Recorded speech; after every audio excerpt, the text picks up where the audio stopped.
Alright, y'all done fucking around? Got work to do.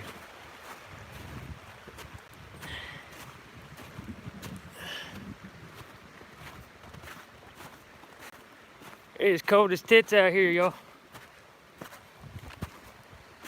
We had rain come in yesterday while I was out here working. And then snow came in overnight, buried the rain.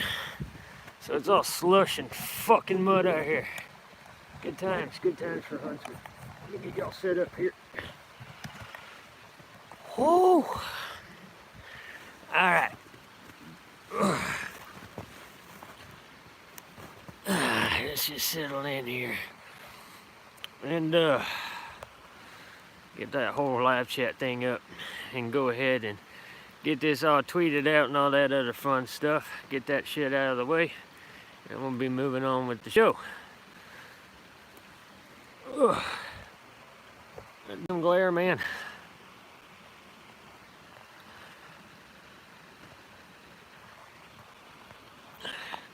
Work with me here, guys.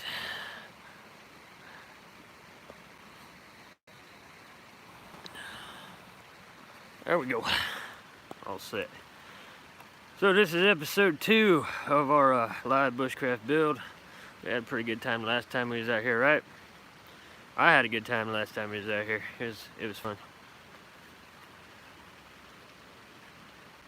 So, looking back at that footage from, yes, it snowed last night, and it's cold as tits out here. Looking back at the last episode of this live bushcraft build, there's a lot of time in there where I wasn't on scene because I was off processing wood. So in order to cut that down a little bit, I came out here yesterday and processed up some wood, and I didn't film myself processing up the wood, which is kind of antithetical to what other bushcraft. And Celsius, I don't know about Celsius, it's freezing, 0. It's just above, it's about, I don't know, 32. Courtney can tell you. Hey Courtney, could you tell everybody how cold it is out here today? It's in the 30s. There's a bunch of slush and shit. Just makes our life hard. It was fun getting in here. I was doing some filming on the way in. The main river that runs through our area has crested.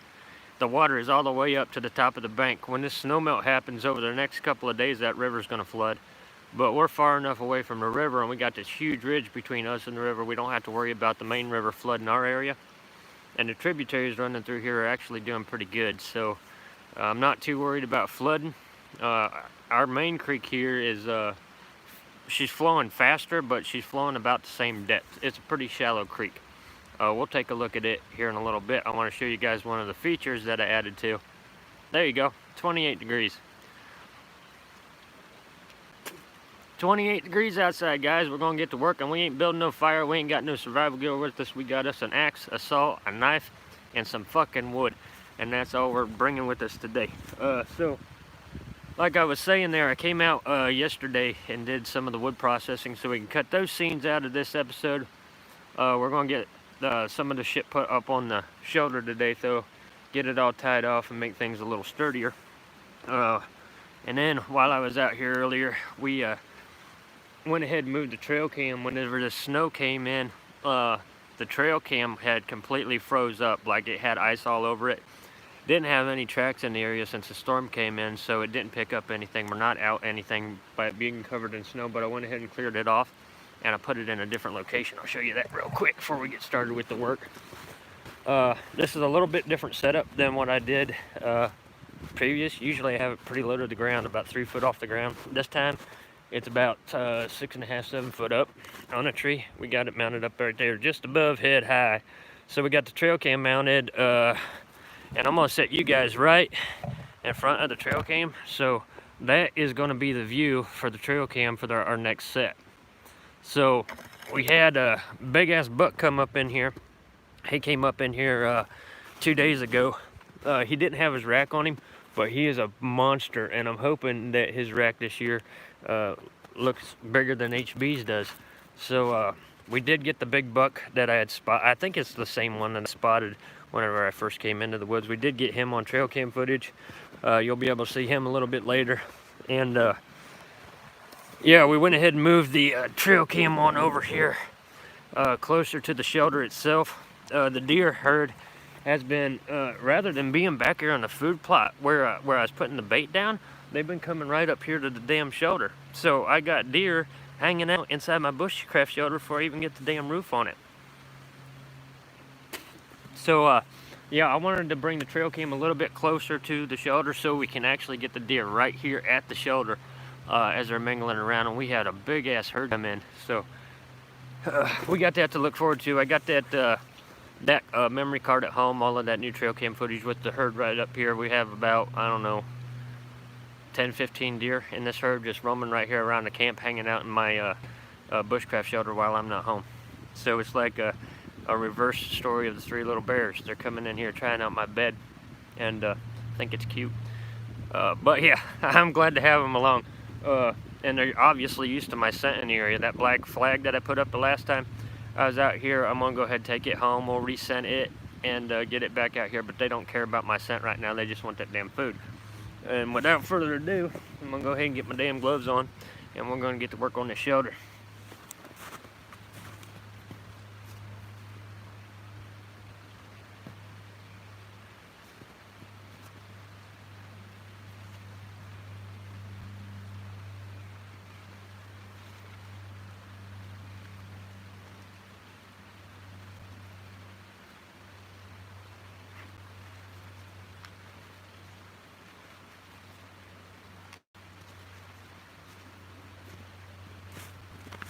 Alright, can never have too much paracord.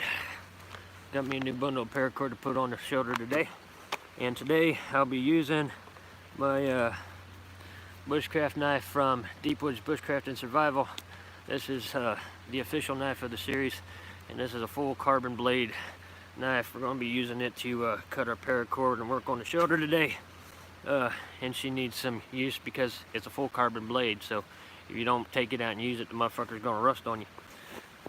So get some of this length of paracord cut up here. That way whenever we're fucking around with the wood, we don't have to worry about cutting the damn shit. We just tie it on there. I got the one cross beam up there that we need to get tied on real quick before we add any more weight to the shelter. We'll get that down right here.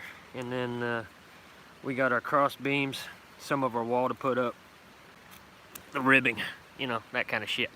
So I'm gonna go ahead and get started with this, and then we'll move on. I'll show you guys what I got planned for the day.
Fun stuff.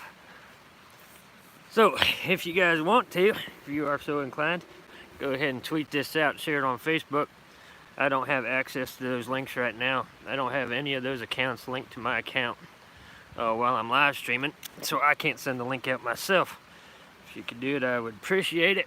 Get some more people in here to hang out with you while I'm off doing the thing. We got a lot of shit been happening out here the past few days. We're gonna take a look at it in a minute. Just get that tied off.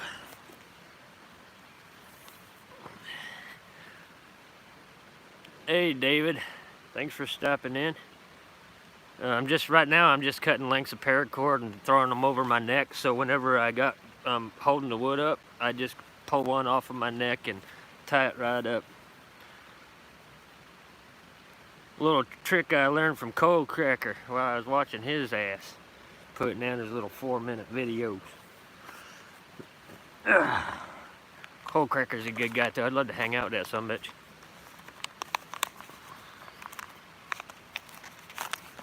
But Cold Cracker, he does a lot of his work is hands-on. Like, he teaches a class, so he's not too worried about the YouTube thing. He runs YouTube, but I think his primary deal with the outdoors is running his actual class where you get that one-on-one hands-on experience. Great guy. Channel's worth watching too. He's funny, laid back, does some pretty good live stream shit too.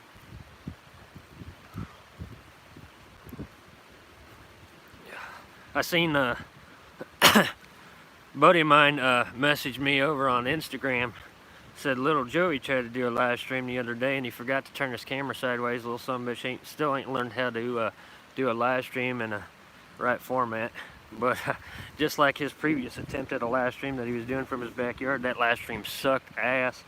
But that boy made some bank, man. His followers were throwing $100 bills at him like it was nothing. And he wasn't doing shit. He was just fucking playing with his cat. And everybody watching little Joey's channel was donating $100 to him left and right, just so they could get on his message window. That shit's ridiculous. Y'all ever do that shit to me, I'll kick your fucking ass. So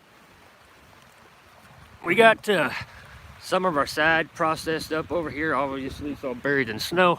We got our cross beams cut to length right there. Those are the ribs that's going to go on the side of the shelter. We're going to get those up first. And we want to take a look at this real quick. See if I can hold this up and do this shit right. It's a pain in the ass trying to build a bushcraft shelter, live streaming and filming all at the same damn time. But we like multitasking. So, I have a detail here that I want to point out. Yeah, I'm hoping this will last snow for a high too. I'm ready for the morel mushrooms to come up so we can get out and do us some foraging.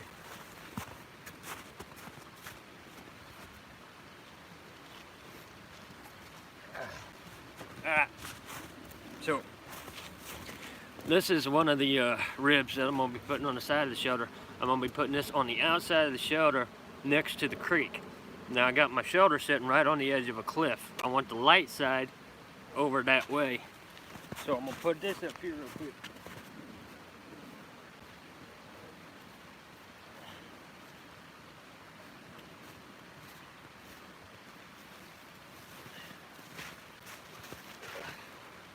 And then on the inside, away from the bank, we got a much bigger diameter log.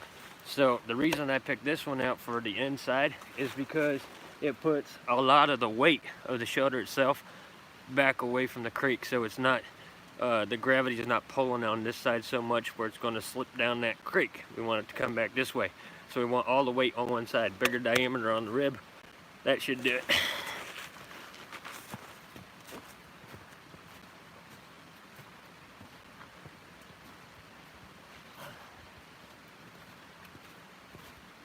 And then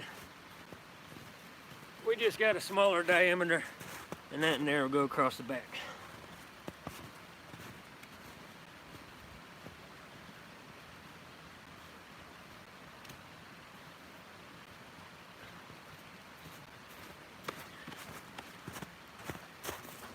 So that's how we got it laid out. Looking at the weight of the ribbing that we're putting on it, make sure that weight is away from the cliff, so the gravity of the structure leans back towards the forest, not down towards the bottom. Yeah, just one more length of paracord here. We'll go ahead and tie one of these up. You guys can come on up there in the house. We'll get some of this work done. Whoa! Oopsie. Sorry about that.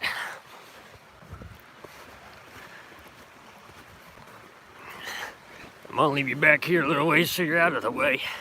I don't bump into you. But I want you to see what I'm doing here. So whenever it comes to the ribbon of my shoulder, I want the ribs on the inside, not on the outside. The reason I want them on the inside is because whenever I'm putting the walls on, I want them to have that inset where they're setting inwards. And I'll explain that a little bit here in a minute whenever I get this first one up. So let me get this up and I'll show you what I'm talking about.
Whew.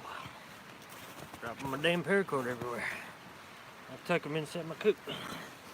Alright, so I take you around here to the edge so you can see what I did there. As if it wasn't obvious.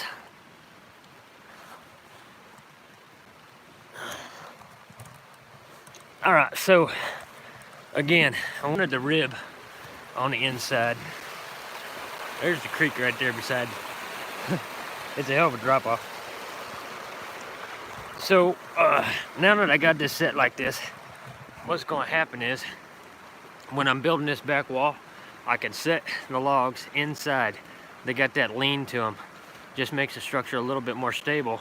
If I had it on the outside, that beam would just be getting in the damn way. So I can cut my logs to length and they'll sit right in there as I go along. That's why I put the ribbon on the inside. Plus, once I get the shelter up, I can shave off some of the top of that and have me a little shelf on the inside too. So that's the idea behind putting your ribs on the inside of the shelter. Just so you have shelving space on the inside if your diameter is big enough. And it just gives you that inset for your walls to actually sit inside the frame and not on top of it. So I'm gonna repeat that process with the two side beams. They're a little bit heavier.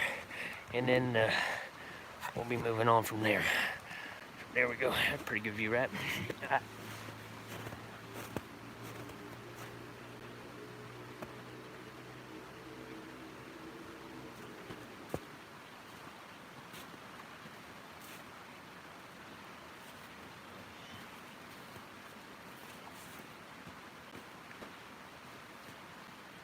Cool.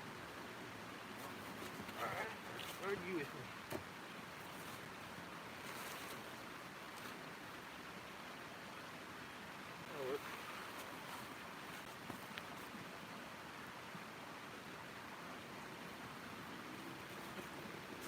And right as I said that, I have to adapt to a situation here because I got a bend in this main beam and it's pushing my rib in too far, so the rib's going to actually have to weave around it.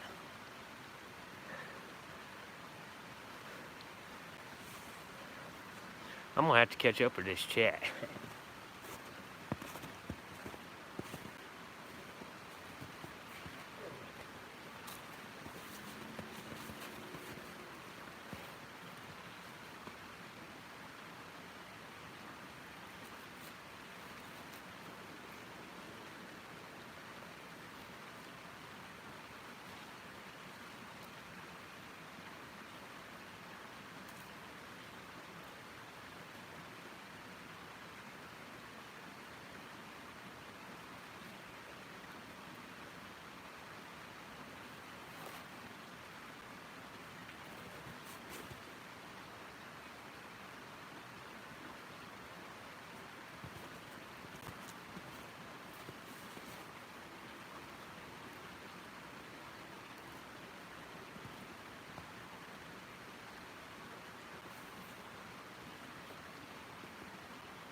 Oh, cord.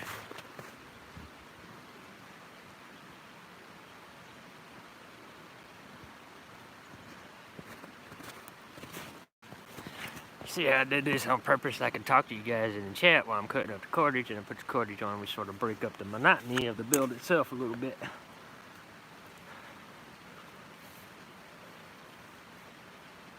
You guys ever notice this about paracord? It just fucking goes to shit as soon as you open it up. Where are you dragging me off to?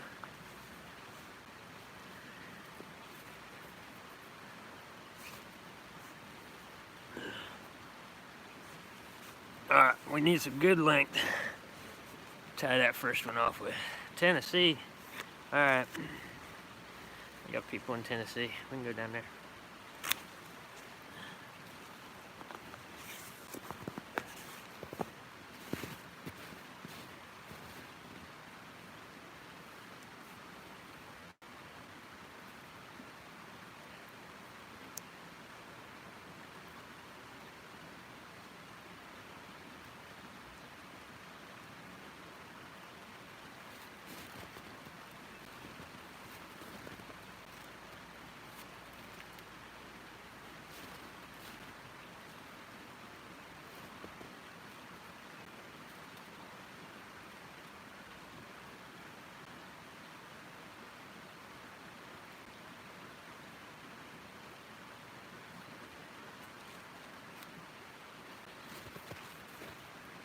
That's nice and sturdy. Go ahead and put one more in the back. Can never have too much cordage on these because they have to hold so much damn weight. Scary stories to tell. I tell you what, I pissed my wife off once. That was a scary fucking story, but we're not going to talk about that right now because she's in the live chat.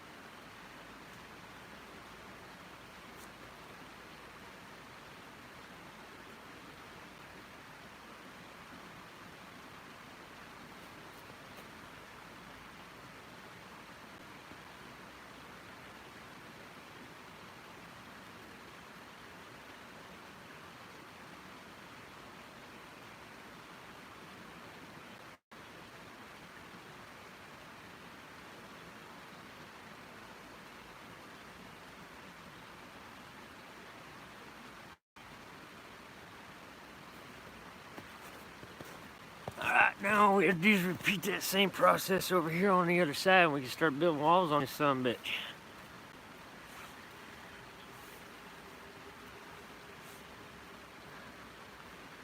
Hear the old train coming through down there in the valley.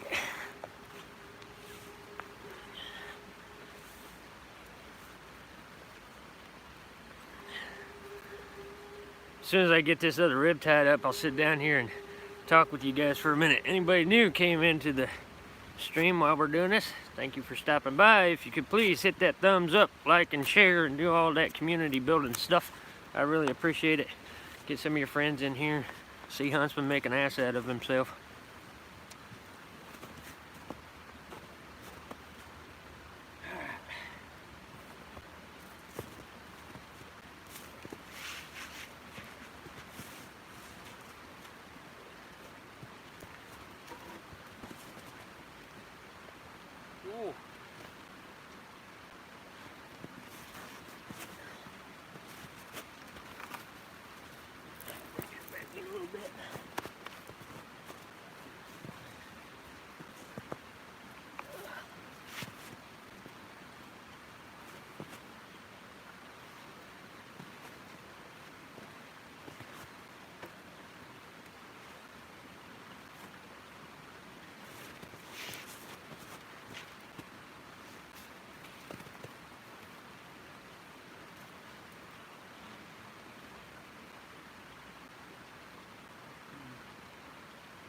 Thinking it out, y'all, just thinking it out.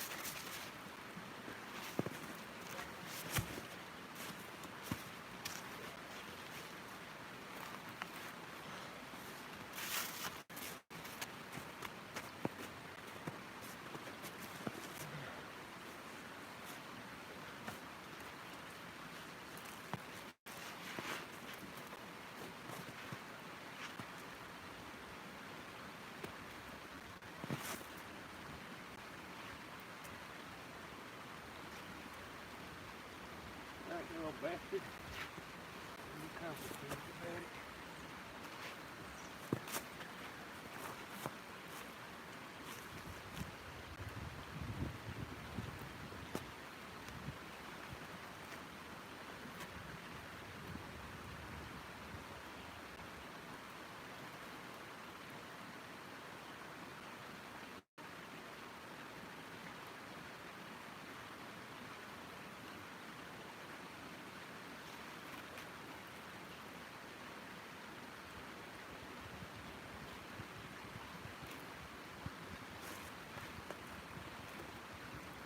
Go on in there. Nope.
Alright, and that'll do it for the ribbon as far as getting them suspended.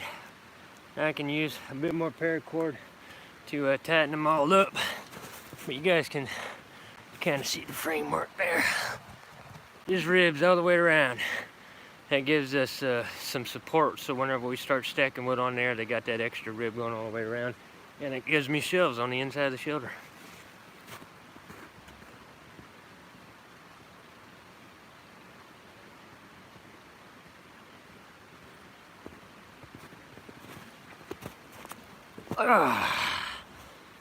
Good thing about this kind of weather, keeps it very cold. So now I can catch up with you guys in the chat a little bit. I don't know what the hell y'all been talking about.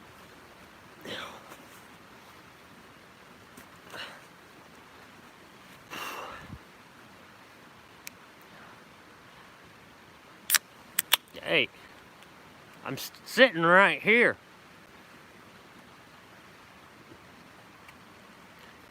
I got 10 people in the room. I only got 4 thumbs up. Antisocial bastards.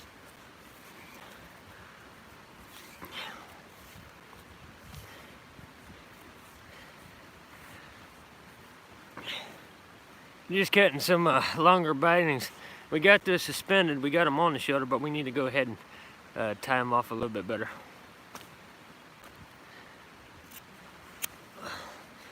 Tom, did you make it in?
That's a bit more stable. Alright, who we got in the room? Y'all get a shout out so I know who's here while I can pay attention.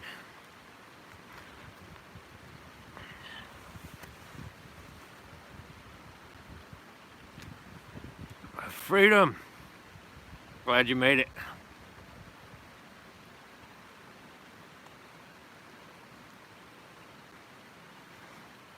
I got access to a boat this year, dear. Hey, Kenneth. We out here freezing our asses off today.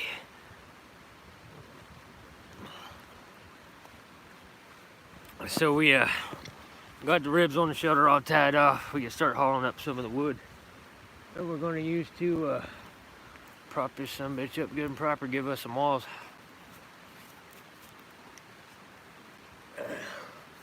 Going to start with the inside. Actually, I think I'm going to start with the outside, but I'm not sure. We'll see what the links look like.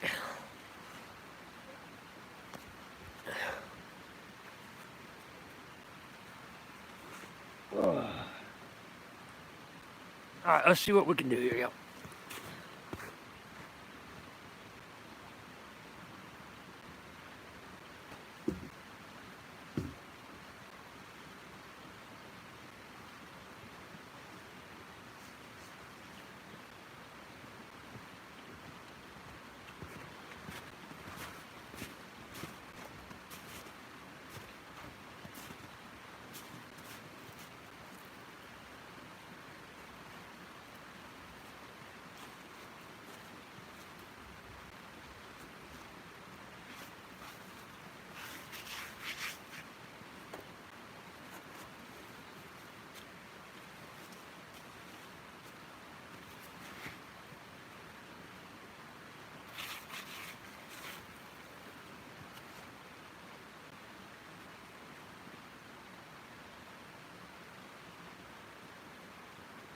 I'm not liking that.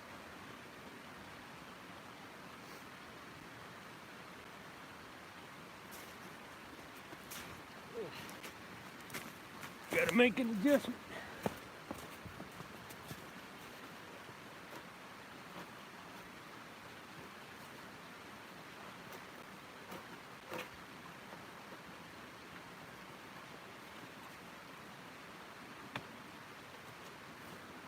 Oop.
Ooh, break time. I was out here for about, I don't know, 5-6 hours yesterday, and that was the wood I got processed up. Just that. How these boys with the bigger bushcraft channels go out there and slap up an entire fucking 2-story structure in a couple of episodes, I don't know. My theory is they're using a chainsaw that TA Outdoors, even little Joey, they're probably using a chainsaw to process up a lot of their wood, doing this little movie magic trick, and then whenever they're on video they're using a little handsaw. But I think if they're doing those big ass builds like that, those boys are using a chainsaw to process up the majority of the wood, which is why they always have those perfect clean cuts on their structures. And then when they're filming the episode, then they're using the handsaw. My idea with TA Outdoors, he had that massive ass bushcraft shelter. It had the hunting tower and all that shit in it, and every episode you've seen of that build, he was using a handsaw to process the wood. I don't think he processed all that wood with a fucking handsaw. It would have taken him years to do it with a fucking handsaw. And those perfect cuts like that somebody was using a chainsaw. End of story. Anyway, let's take a look at this real quick. Get you all up in here. So, as I was saying there, as I'm putting these walls up, oh, that's a funny angle. But as I'm putting these walls up, I have this kind of shelving space on the inside of the shelter right there. It's funny, looking funny on a damn camera for some reason. But yeah, I can level that off, just shaving it off with my knife while I'm bullshitting inside the shelter overnight or something like that. Shave that off, make it into a nice shelf, set your beer can right up in there. Yes, sir. You're exactly right, Rich. I do have to work tomorrow. I'm out here. I got a real thin coat on. This isn't a waterproof insulated coat or anything like that. I don't have any survival gear. I ain't got a fire going or anything like that. I'm just out here working. But yes, you do have to keep moving in order to stay warm. So there's half of the first panel of the shelter. Now you see all these smaller gaps in here. I'm not worried about those right now. I just wanted the bigger diameter logs fit into these panels. We'll be putting smaller diameters in to fill in some of those gaps. And then I actually have a bank down here. I don't know if you guys will be able to see it, but we got a bank right down there in the creek. I'm actually standing inside the shelter right now. That bank over there is all clay. So my idea is that we're gonna get some smaller diameter to fill in some of these gaps. And then we're going to be taking that clay, we're going to make us up a nice mix, and we're going to fill all of that in with clay-based insulation, which is going to be clay and some of the blue shale and grasses, leaves, things like that to give it some integrity and keep it up there. But all of those gaps are going to be filled in with mud, basically, and then coated with the blue shale on top of it. So we're going to have a stone roof. But whenever you're working with clay, you can get clay out of the bank, but you can't use just regular old dirt from the forest floor, because the forest floor has a lot of organic material in it that'll break down, and it just doesn't hold itself together very well. It starts to pebble out on you. So you got to put something in there in order to give it some integrity. So I can put in grasses. Even a lot of the fucking thorn bushes, I can shave those down into fibers, get those fibers in there, and it'll help hold everything together. If you're looking to make cob, they actually use animal hair, dog fur, any kind of hair to give it that fucking extra strength whenever they're putting that shit together. We're going to do that on this shelter. We're going to have a stone roof on the shelter, but the stone is actually going to be just small bits of the blue shale that we get off with that clay. We'll put the clay in between the beams with some grasses and shit like that in it, and then we'll pack the blue shale on top of it. Oh yeah, Bear can help me with this in a couple months if I can find her a safe route in here. If I bring Bear out here in the summertime, she can actually just walk straight down the creek with me. This creek is really shallow. It's only a couple inches deep in most places, but there are some deeper pools. We'll go ahead down and run down there and take a look at that real quick. You can't see it right now because the water's up a little bit, but I put in a stone bridge down here, and I'll show you what's happening down here at the creek. So I'm not just building the shelter out here, I'm actually manipulating the waterway, and I transplanted about 30 different plants out here that's going to be growing this summer too. But let me show you what's happening right here at the creek. So I want to start building an easier way to cross this creek where I can stay dry coming across it, even though it's only a couple inches deep. So you can't see it right now because it's underwater. I ain't got it up high enough. You might be able to make out a little bit of that stone walkway going right across there. You see that in the water, y'all?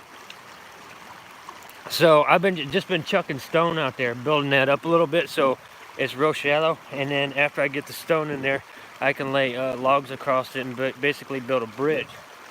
But one of the things that's happening with the stone that I put in there is I have this pool. I have this pool right here, and you'll be able to make it out on the video. I can see it right there. You see that spiral? That spiral was not there before I started moving the stone around and changing the flow of the creek. So what that spiral is doing is, one, is dredging out this pool right here. All of the sediment and everything's being drilled out real slowly. It's just erosion. It's drilling out the bottom of the creek, making that pool deeper. So I got a real deep pool right here that's going to be my swimming pool.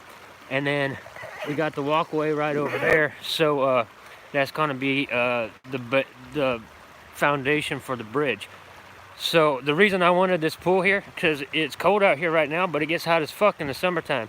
So I'll drill this out now using the flow of the creek to drill it out, make it deeper, get all that sediment out of there until it goes right down to that blue shale bottom. Nice smooth blue shale, no sharp edges or anything like that. Get all that shit drilled out of there now.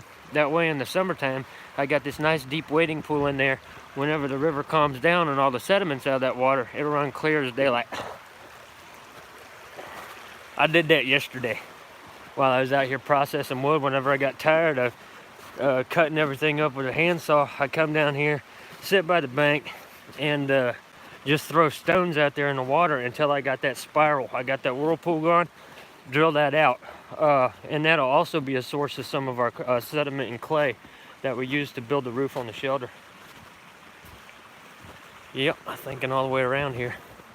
So yesterday I came out here, I processed wood, I got that whirlpool going, I got the stone bridge going across the creek, got the trail cam reset, and did all of that fun stuff all in about 5 hours. But like I was saying there earlier, you know, building this structure here, it's taking time, and I want to draw it out a little bit because I enjoy hanging out with you guys and doing this live stream series. Once the shelter's up, we're going to go from a live bushcraft build series to just live streaming out here, camping out, hanging out and bullshitting and drinking beer and doing our man stuff. But we're going to go slow with this build. I want it to be right. I want it to be good and stable. I want it to be a semi-permanent long-term shelter. We're going to be heading over to the next valley for too much longer, and we're going to be building a secondary shelter over in the next valley. That one's going to be temporary. It's going to be just, if we want to change the scenery, we just head over to the next street over. It's actually a deeper valley, runs right through the heart of the woods. We'll get over there. There's a couple of waterfalls over that way. We can set up a nice little hammock camp or something like that over that way. So just a different change of scenery. So I could come out here to the same woods but be at a completely different camp. You see how that works? Ugh, cold as shit.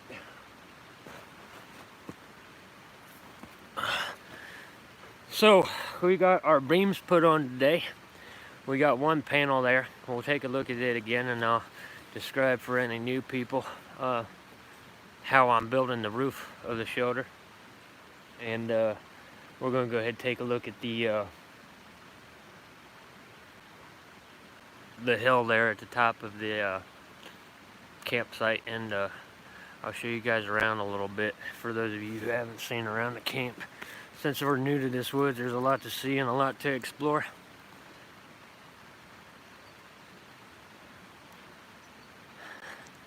Yeah, I'm trying to, man. I actually put it up in the community section of the channel. I was worried about flooding, and in order to get to this camp, I have to cross the creek 3 times. Now, I got waterproof boots, but I didn't know how the creek was going to be acting today, and I knew that water was fucking ice cold. So I actually took a different route in. I came down, there's a huge ridge up here. I walked the top of the ridge a little bit where I only had to cross the creek twice instead of 3 or 4 times. Because it just snakes. It zigzags all through the woods, so as I'm coming across, I have to cross a couple of different times to make it back here. This time I just took the ridge, but yeah, I had to do a Huntsman slide to get down here. It was a pain in the ass.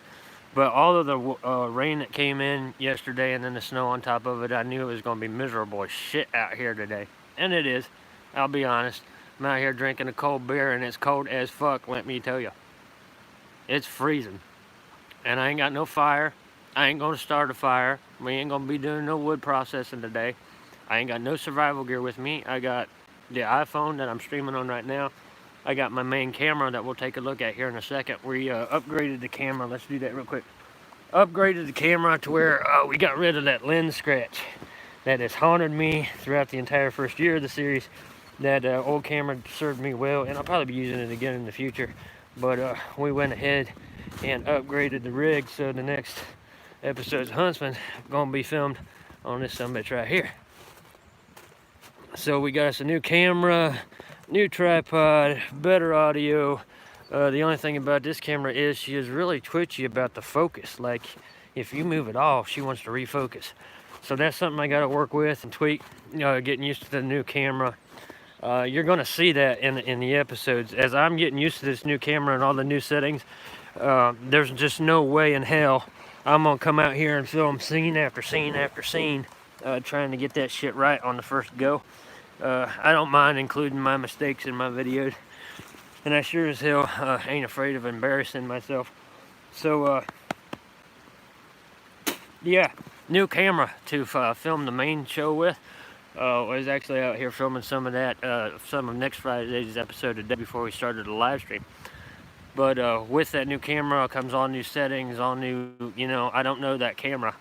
As I'm getting used to it, you're going to see some of those tweaks in the episode, so you can expect that, but that's just the way filming goes.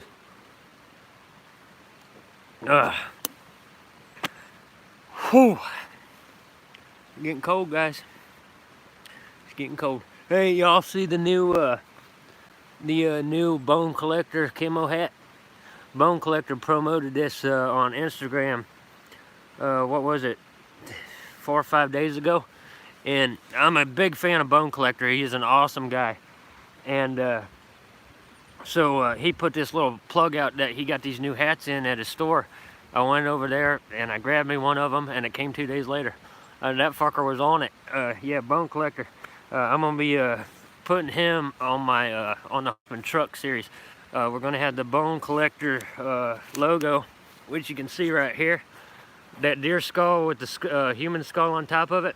Bone Collector logo right there is going to be on the hood of the Huntsman truck. It's going to be a glow-in-the-dark Bone Collector skull on the hood of that truck. That's where he comes into play. Also with the Huntsman truck, we got all new camo interior. We got the whole thing going to be all decked out, redneck style. But yeah, always been a huge fan of Bone Collector. I love watching his show. You guys get on Outdoor TV, you can watch Bone Collector on there. Whew, guys, I'm freezing my ass off out here. Think I should get a fire going?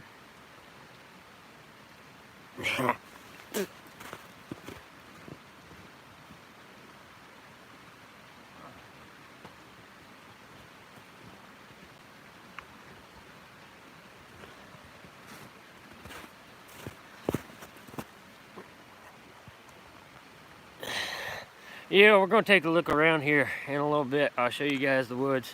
This woods is going to be fucking enchanted by the time it turns green. Like I said there earlier, some of you might have missed it if you just came in. I transplanted some bulbs out here that will take hold in the forest. We got some elephant garlic, which gets a great big purple starburst on the top of it. And we got some lilies out here, all kinds of stuff to brighten the place up. So we're actually landscaping all around the forest. And then I added wildflowers in over there to the meadow. We're going to be putting in a blackberry patch over there too. Blackberry patch is good for me. It's good for the deer. They can come down there and eat those blackberries. It also gives us a border on the south side of the camp. We got a thicket patch on the north. Good for the rabbits, good for the deer. Good for me to just grab a snack while I'm out here. So yeah, we're going to be transferring some blackberry bushes out here. I got them growing in my backyard, so I can just pull them out, pull the starts out and bring them on out here and plant them. Yes, the blackberry patch started down here too. Have a food source. We also got the main river, so we'll be going over there fishing a little bit later on too. But like I was saying there, I started saying, I've been out here putting my scent all over the place. I moved the trail cam, put some new bait down, and we're going to put... Oh yeah, the thorn in my eye. Did you guys hear that story? I was out here a few days ago, and I have to go through a thicket patch to get out of here, and it's thick as shit. So I'm walking through the thicket patch, and I had gone up the creek in a different route, trying to explore a little bit. There's no deer trail going through the thicket patch there. So as I'm walking through, I'm moving branches and shit out of my way, and one of them came back and hit me right in the eye. A thorn hit me in the eye. I got the thorn stuck in my eyeball. And I'm holding my eye like this as I'm trying to navigate out, and it hurt like a son of a bitch. And I thought I got it out. I get home and I got that, you know, that scratching sensation you have, like your eye got scratched. I had that, but I didn't have no pain or anything like that. Go to sleep that night, get up the next day, fucking around, and I blinked. And it hurt like hell. Well, what had happened was that thorn had turned sideways and laid down on my eye, and must have been like underneath the bottom of my eye, right, laying right in here. Well, whenever I blinked, the thorn turned sideways again and got stuck right at the bottom of my eye, and Courtney had to pull that thorn out of my eyeball with a pair of tweezers. That was a good time. Freaky as shit. Probably freaked her out more than it did me. I can imagine what it looked like having a thorn stuck out of my eyeball and she's pulling it out with a pair of tweezers. Good times for Huntsman.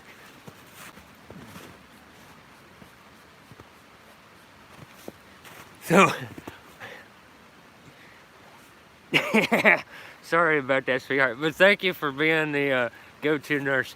So I moved the trail cam over here and I got a new rig set up for the trail cam. I'm just going around putting some scent around so everything smells like cherries around here, keep the deer in the area. I'm going to do that real quick. I'll be back with you guys in a second.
Whew. I mentioned this stuff in a previous video. All of the tricks that I use to get all of my trail cam footage and bring these big bucks up to me and shit like that. This is one of the tricks. This is just cherry car freshener. Hey, Jefferson. Nice to see you, man. But cherry car freshener makes everything in the fucking area smell like cherry for days, and the deer will come in, smell this shit, and then they find your corn and all the other stuff you leave out for them. So $2, you bring in a monster fucking buck.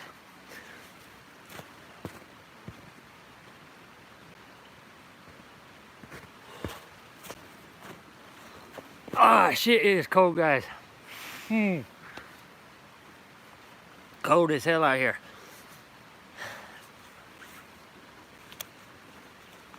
So I want to give a quick shout out real quick to Deep Woods Bushcraft and Survival over on Facebook group. So you go over to Facebook, you type in Deep Woods Bushcraft and Survival in the group section, and that group will come up. They are my #1 bushcrafting group on Facebook. Huge supporters of the channel, and I'm always trying to give them a shout out.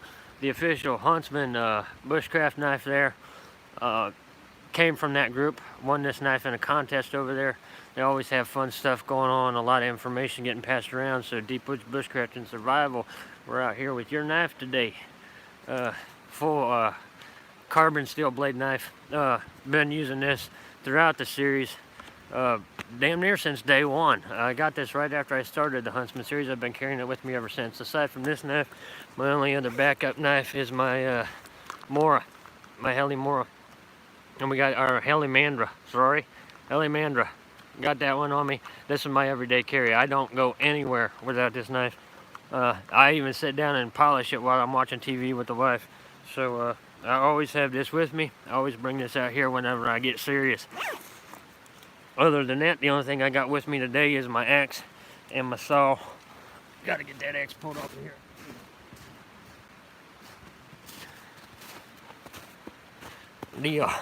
The official Huntsman axe right there. We built the entire channel with this one fucking axe. And then Budget hasn't popped in. I think he might be at work today, that part-time sumbitch. Budget and I use the same handsaw. We got a little $10 handsaw that we're building this shelter with. Well, not we, but we both use the same saw. He's building his shelter with the same saw that I do.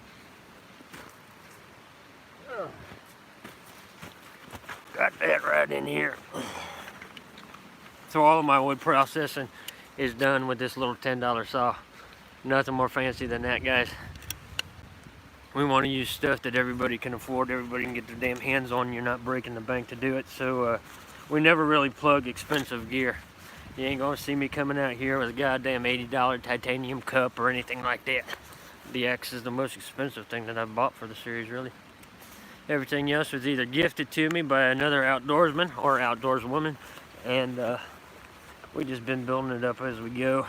I do have a shit ton of gear though.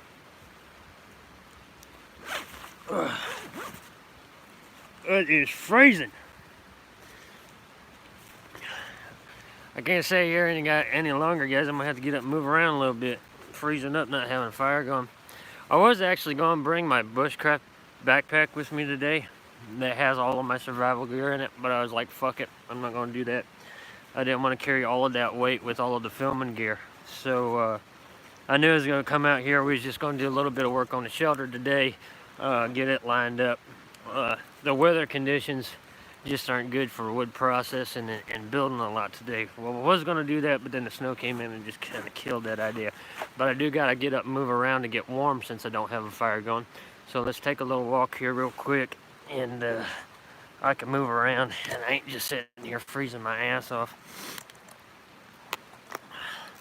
One thing you got to do whenever you're in the wilderness, especially deep down like I am right now, I got a lot of windbreaks around me because I'm surrounded by hills, but being this low altitude wise, fucking cold shit.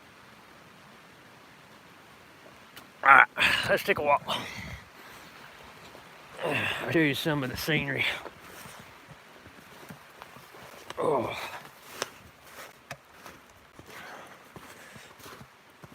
Oh.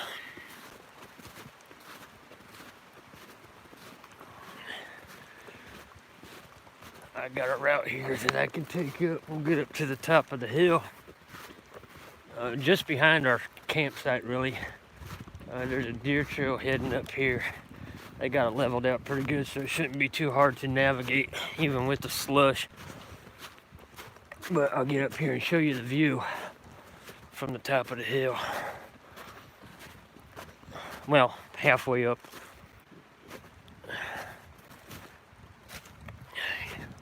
Here we go. Should turn you around here so you can see. So we just following this loose deer trail. Deer come down from the top up here. they're heading down to that creek to get water, which is why I'm picking them up on the trail cam so much.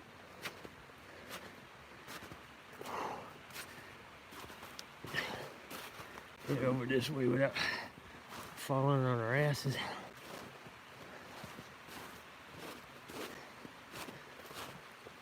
There's just so much muck underneath this snow, it's just wet as hell. It's a little bit steeper right here, so bear with me guys, you might get a little shaky here for a second.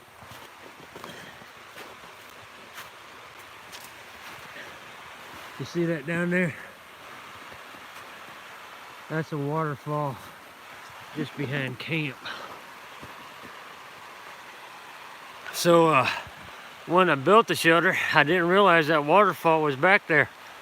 But it is absolutely gorgeous whenever the snow's not mucking it all up. We'll be hanging out back there a little bit later on when things turn green.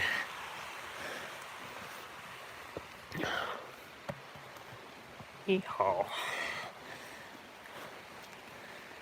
Back over here on the trailish area.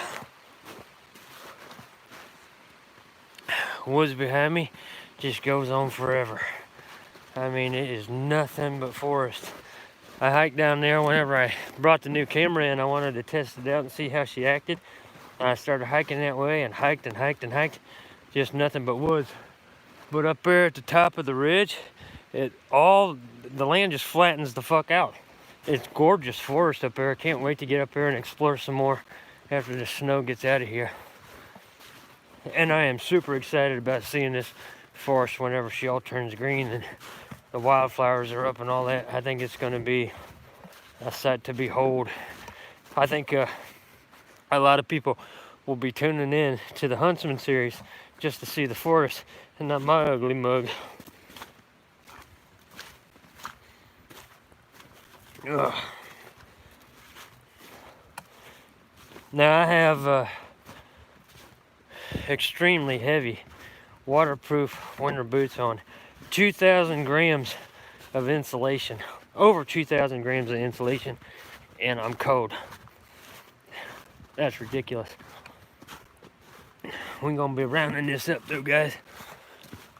Courtney there in the live stream, that's my wife, for those of you who didn't know, wants Cornish hen for dinner tonight, so we'll be wrapping this up and I'm gonna get home and fix her some Cornish hens for dinner. Does this sound good? It's sounding pretty fucking good to me right now.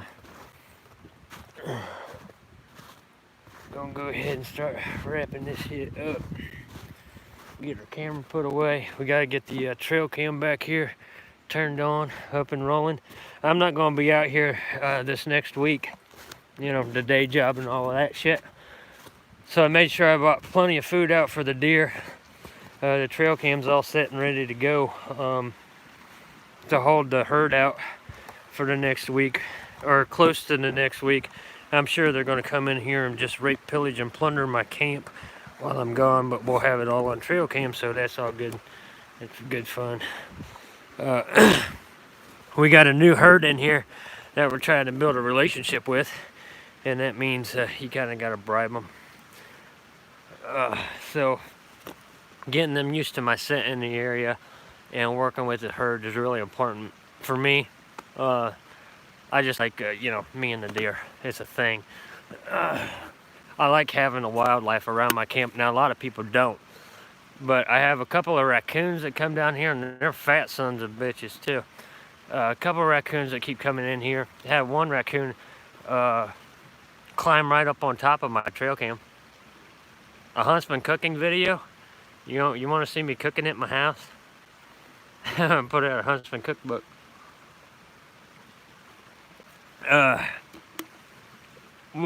We might do that, guys. If you guys are interested in hanging out with me at the house, I'm not planning on coming back out this week, but if you guys are interested in hanging out at the house, we could probably do a live stream from the house. Maybe do some gear talking and some things that we have plotted out for this next year. I don't know. We might do that this week since I'm not planning on coming out until, you know, later on. I'm going to go ahead and get this camera put away and start packing some of this shit up. and then we'll take one more round at the shelter. Like I said, I wanted to get the ribs put on today. We got half a panel, so we can take a look at that. Rich, I'm gonna tell you what, you probably shouldn't be bringing up that fucking breakfast bagel. I said earlier in the live stream, a friend of mine over on Instagram messaged me and said, hey, did you see Joe Robinette put out a live stream the other day? I wonder where he got that idea. So I go over to Joe's channel and I was like, I'll check out Joe's live stream. And I wanted to message the kid so bad and say, Joe, if you're going to live stream from your house while you're petting your cat, turn the fucking phone sideways so you're streaming like this, because Joe wants to stream like this. He always has his phone straight up and down or whatever the hell. I think he's streaming on his phone. So, the story here is, and why this got brought up to me was, well over a year ago, whenever I did my first live stream down at the Wickiup. Or no, it wasn't even the Wickiup. It was down at the Cottage build. It was that far back, like right after we started the Huntsman series. I'm down in the woods and I'm like, fuck it, let's go live. My first live stream ever, right? About a week and a half after that, Joe Robinette does his first live stream ever from his backyard, and it sucked. So we get started out rolling with this live Bushcraft build series where we're actually building this shelter in real time. I do not do any construction or anything like that on the shelter unless I'm live.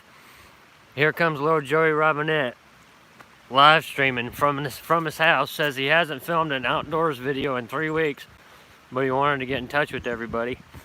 And that live stream sucked.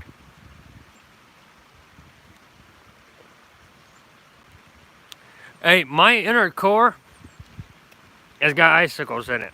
Rich is calling me out. He said, get your fucking ass home and fix some Cornish hens. Let me get this camera shit put away.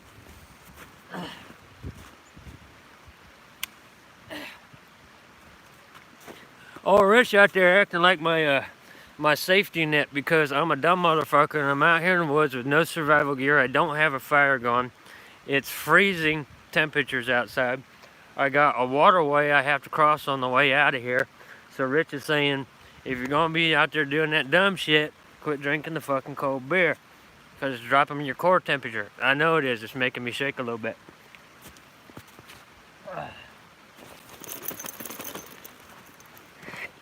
Just building up an immunity to the cold, Rich. Don't kill me.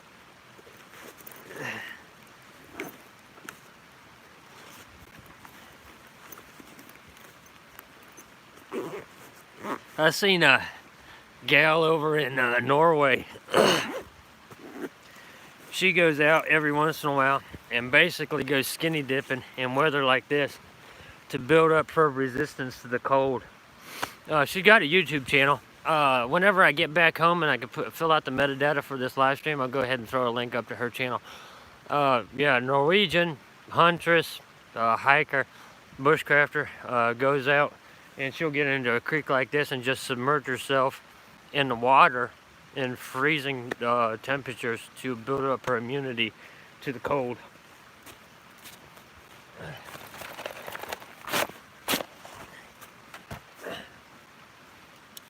Them Norwegians, man, you gotta keep an eye on them.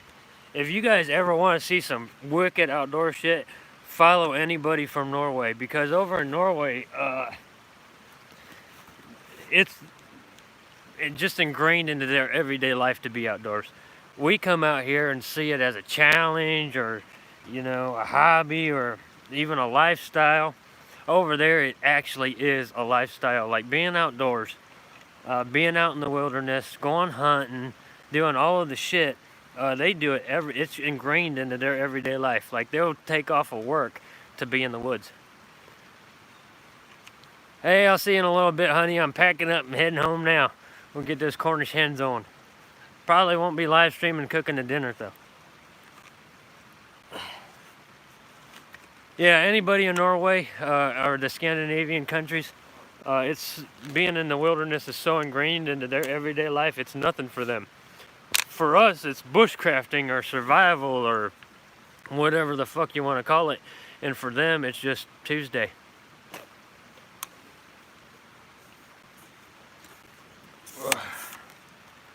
I'll tell you what, man, this new tripod is a beast. Only a couple of inches, Mark. It wasn't really too bad. It's just a really wet, heavy snow. I had a hell of a time digging the truck out before I came out here.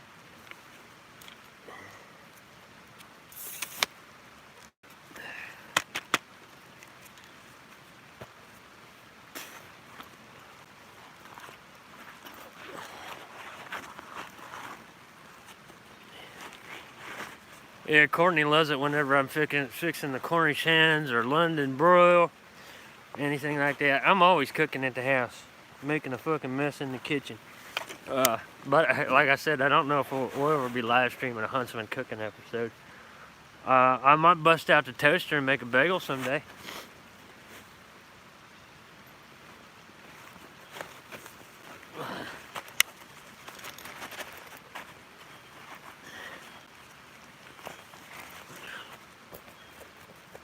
Ugh, packing gear.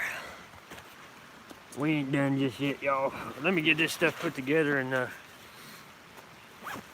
we'll take a good look at the shelter again. Oh, I'm cold as hell.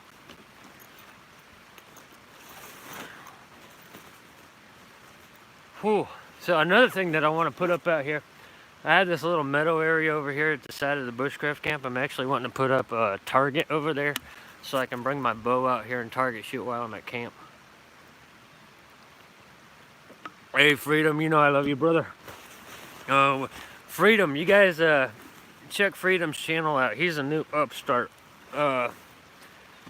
He's thinking about, well, he's actually developing his channel, which I completely respect because I spent the better part of 6 months developing the Huntsman series and actually filming before we released our first video, and it worked out for me. Freedom over there is doing kind of the same deal. He's experimenting a little bit, trying to develop his own brand, and yeah, great guy. He's going to be putting out some great content. But new upstart channel, definitely go over there and check Freedom out and give him a sub. It'll be worth your time.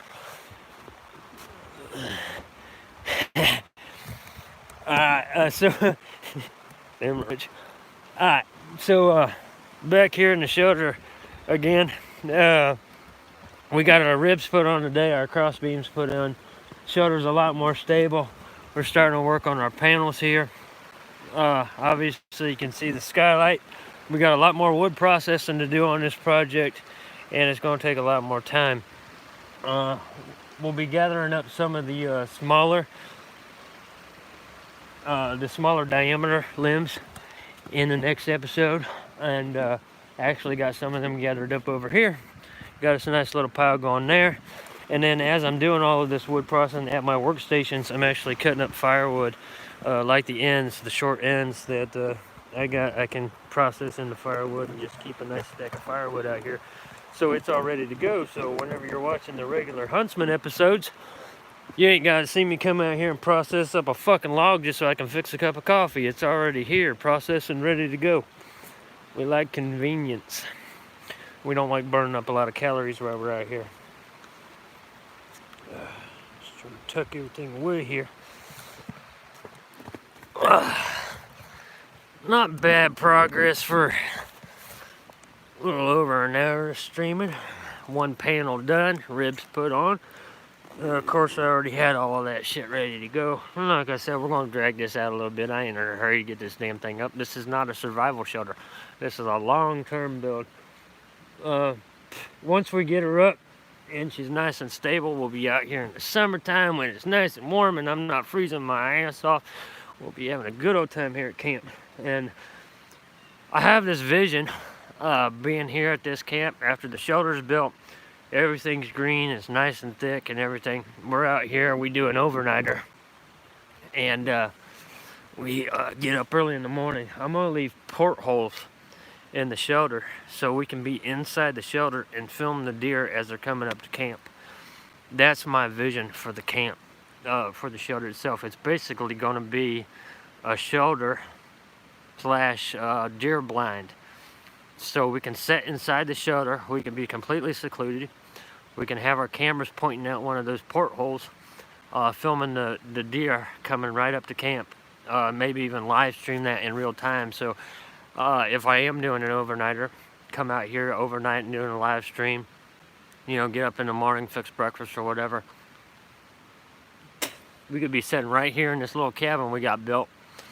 The deer won't know that we're in there, and we could live stream the wildlife coming right up here to camp. That's a goal, to live stream the deer at camp. Not just film it with a trail camera where I'm out of the area, but to have the deer comfortable enough with my presence in the woods where the wildlife are coming right up into camp and mingling around with us in the series.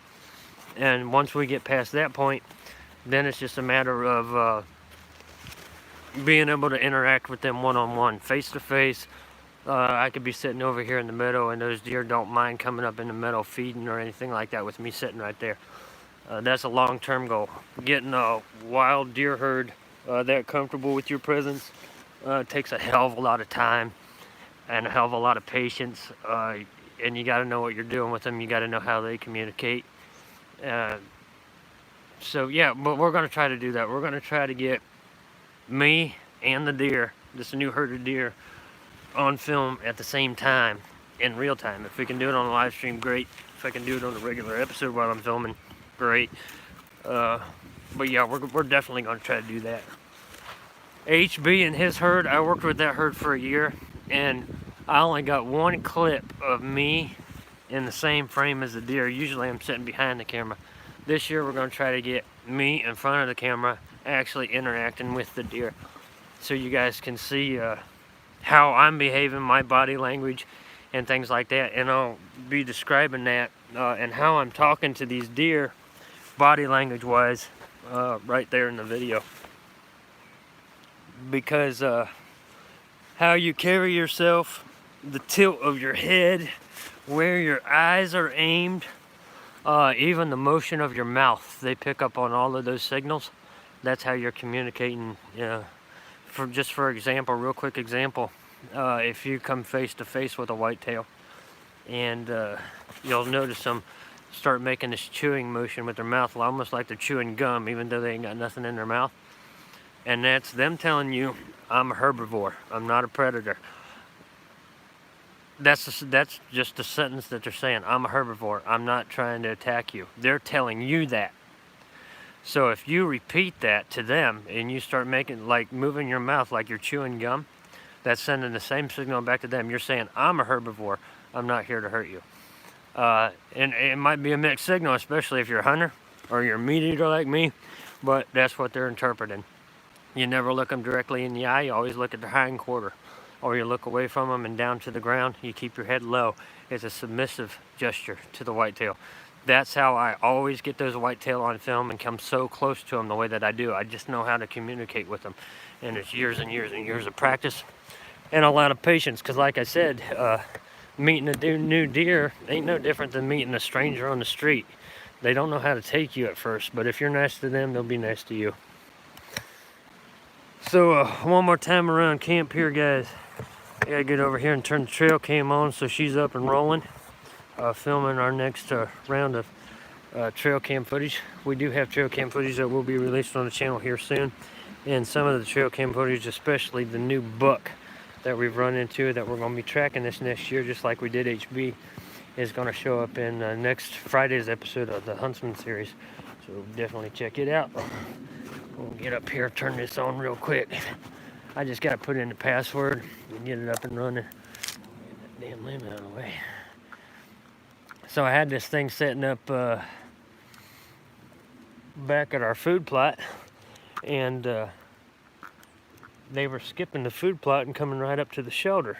So I figured I'd move it on up here towards the shelter, put it up a little bit higher, and see what we get. That's what we'll do. Get this password put in here real quick. Can never have too much protection on your trail cam since people want to come out and fuck with it.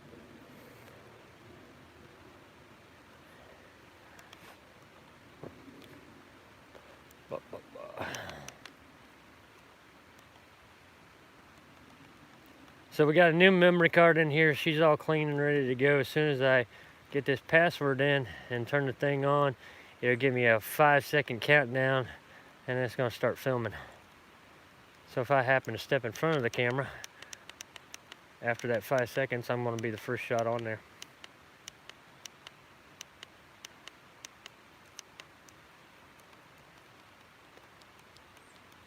Gotta pay attention to what I'm doing here.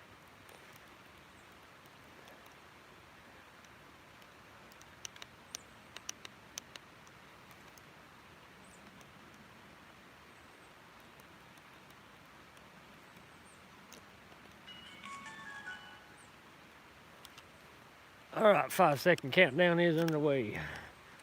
Huntsman trail cam is live once again.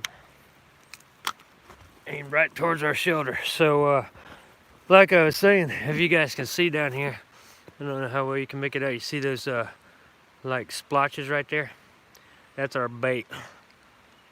It's actually black cherry mixed in with the corn. So that's our bait that we're going to be using to bring the next round of footage of trail cam footage up to the channel with. I do have some to process and get up, and I want you guys to see that monster buck that we got on film the last round. He came in 3 days ago. So I got that to do tonight. Probably get some of that footage released so you guys can see the new buck. He's a healthy looking sumbitch, but he still ain't as beastly as HB is. And I still have a buck up with HB's herd. Worried about stealing the camera now. If you watched the Huntsman series, I did have a shed hunter who came in and was tampering with my camera and messing with the rigs that I put up during the shed hunt. He was just a competitive shed hunter.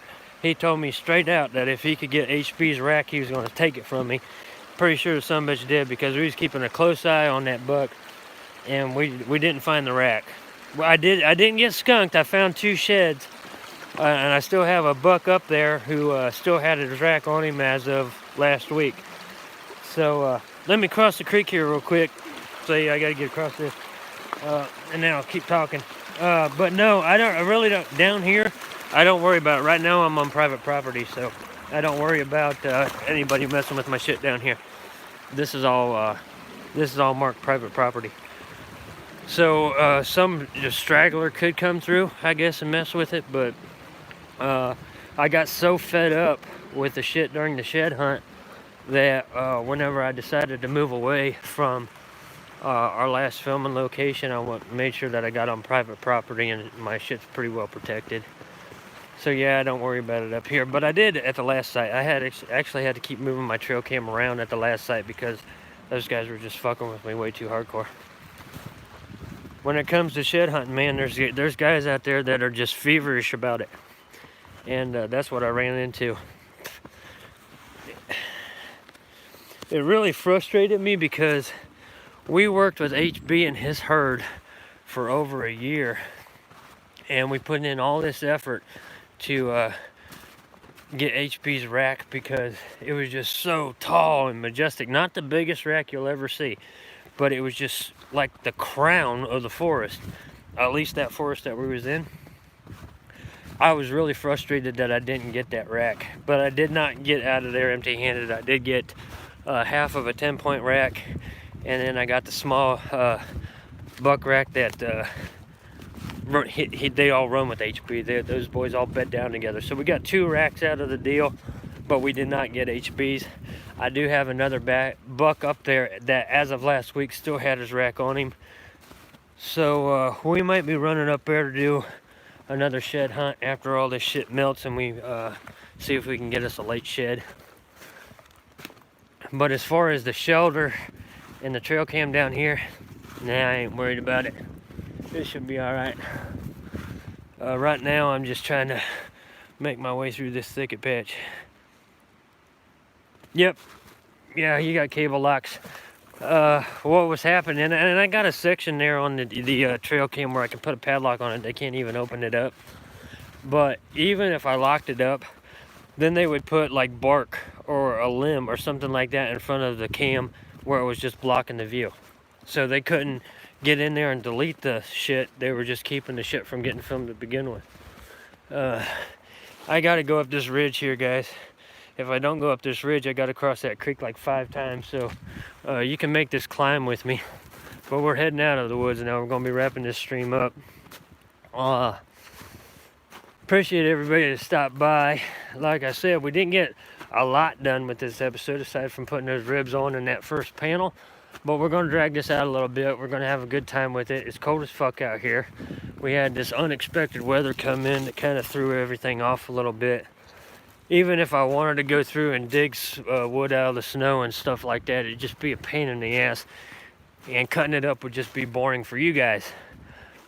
So the plan is, before I do the next live stream in the live bushcraft build series, I will come back out here, process up some more wood, just like we did today, and we'll just keep building and building and building until we got this thing up and running. Once we get the shelter built, then we'll be going from the live bushcraft series to just hanging out at camp live. We can do that here. Whew, that incline is a motherfucker. Just that little bit. Get rid of my dip. This is what I'm going through now, guys.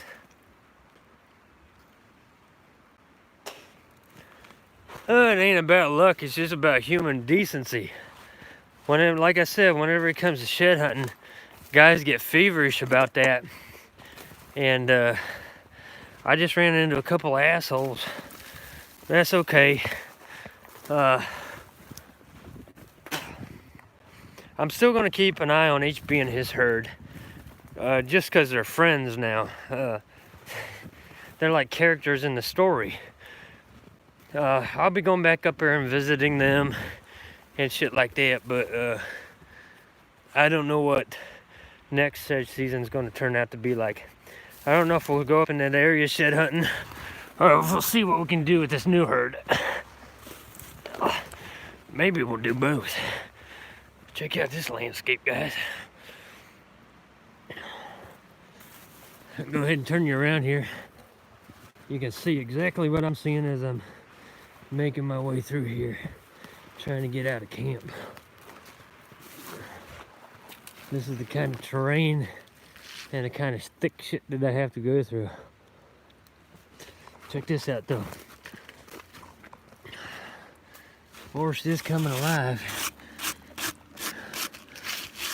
She just got all covered in snow. New growth.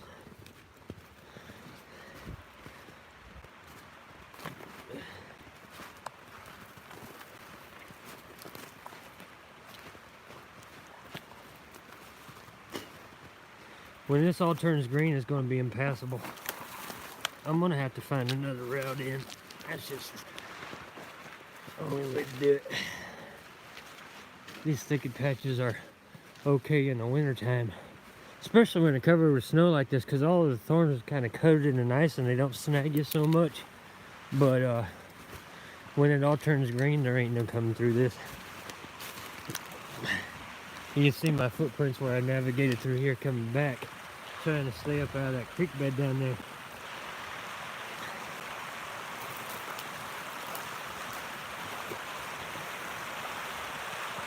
Yeah, they're a long way down. That creek bed down there, she's flowing pretty good. And that water is ice cold today. So rather than navigate the creek like in the summertime, I ain't got no problem hiking that creek. You know, just follow the bank. But in weather conditions like this, I don't want to risk getting wet. So just coming up here, top of the ridge, which means going through all of this brush and briars. It's the less of two evils type deal. You either get wet or you get a thorn in the eye.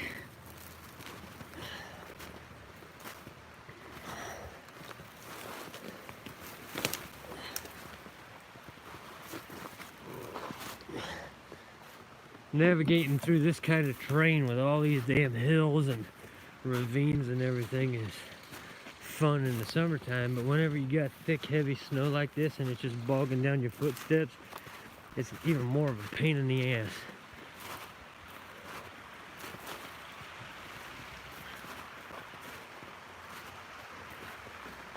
Alright, right down there, here's our waterfall marker. I did not come through this way before, but we're going to drop down here right now. And in order to get down this steep ass hill, I'm just going to be swinging from tree to tree. I'll try to do it live here without falling and busting my ass. Hang on, guys.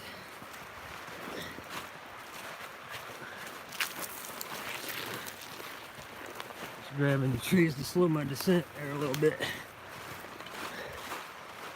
Somewhat of a deer trail running through here. Snow always melts on the deer trails faster than it does off of those leaves. It's because they expose all that dark earth underneath them.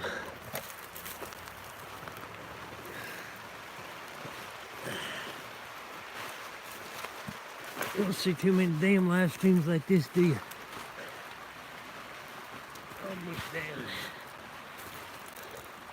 Last little hop here.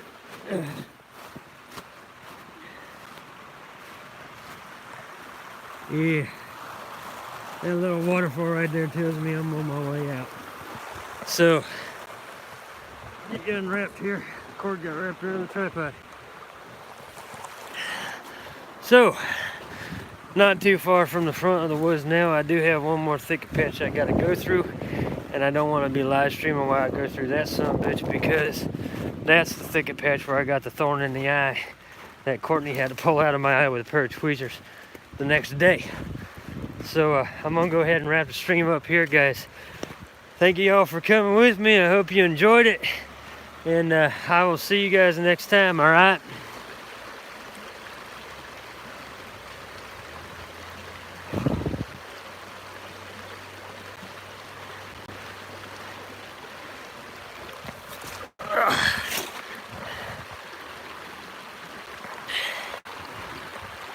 Okay, guys, sorry, we gotta wrap it up. I will definitely go back through and watch this video after I get home and I'm filling out all the metadata and everything. Give you guys all a shout out, respond to any comments you leave down at the bottom of the video after the stream ends. I really appreciate everybody coming with me. I hope you enjoyed it. Hope you had a good time hanging out with me today. Next time we come out, it's going to be a lot warmer. We'll get a lot more done, have a lot more fun. So I'll see you guys next time, all right?